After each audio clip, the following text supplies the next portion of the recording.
PrizePicks Daily Fantasy continues to be one of the most fun and most flexible ways to make some money while watching your favorite sport. My name is Angelo. This is We Want Picks, and I'm going to give you my PrizePicks entry for UFC Vegas 96. Not only am I going to give you my entry, but I'm also going to give you some free money. If you go to wewantpicks.com/prizepicks, if you use promo code WWP, you will get some free money. Create your account.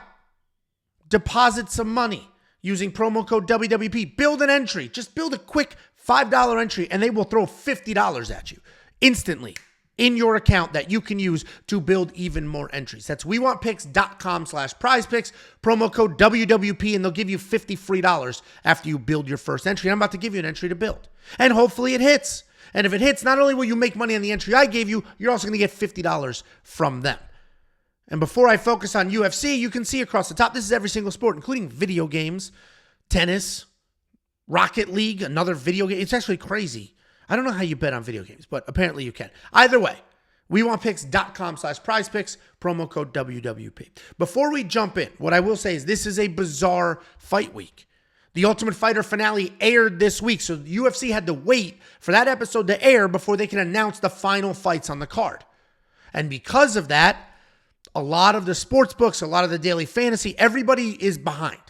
And I'm waiting. The reason this video is coming out on a Friday and not the normal Thursday is because I was waiting. I was hoping takedowns would show up. There are no takedowns. I don't know if there's a concerted effort here to say no more takedown lines because we get burned on those or what. But we don't have a takedown line option here for PrizePicks. We do have a few other options, but I'm going to tell you right now, this entry is going to be lean and mean.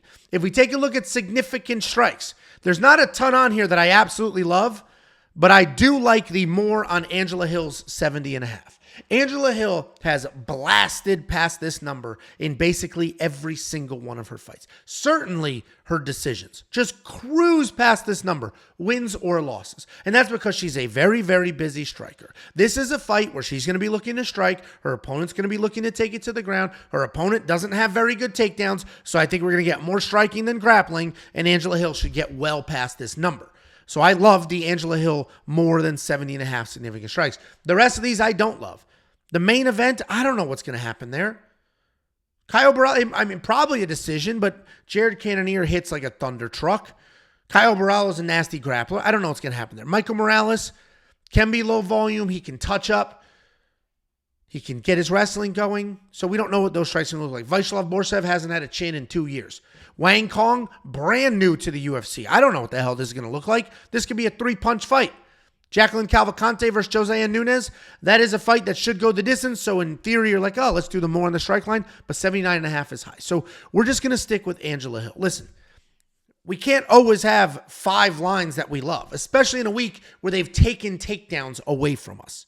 So we're already down one option. We basically only have strikes, fight time, and fantasy score to work with. If we take a look at fight time, you're going to see there are PFL lines on here. Same with strikes. When you see strikes, it's total strikes. Any little pitter-patter strike counts. These are PFL lines. I don't know enough about PFL to give you any sort of educated information there.